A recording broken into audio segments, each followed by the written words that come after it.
পুলি তৈরি করব। এই তিলটা ভেজে নেওয়া হয়েছে শিল নোড়ায় বেটে, এই দেখেন কড়ার ভিতরে রাখা হয়েছে। এটা আমি গুড় দিয়ে পুর তৈরি করে নেব। আন্দাজ মতো গ্লাস দিয়ে গোল গোল করে কেটে নেব।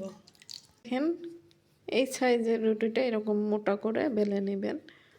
তারপরে এটা দিয়ে এইভাবে গোল গোল করে কেটে নিলেই এরকম হয়ে যাবে। দেখেন নারকেলের যে পুরটা করছিলাম ওইটা দিয়ে এইভাবে মুখটা ভালো করে আমরা ভাপে দিয়ে দিব। তাহলে আমাদের নারকেলের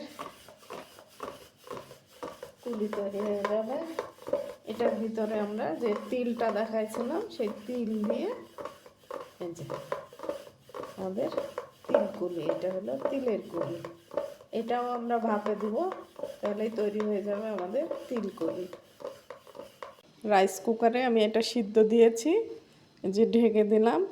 সিদ্ধ হয়ে গেলেই আমার সিদ্ধ কুলি রেডি। আমার সেদ্ধ কুলি তৈরি হয়ে গেছে।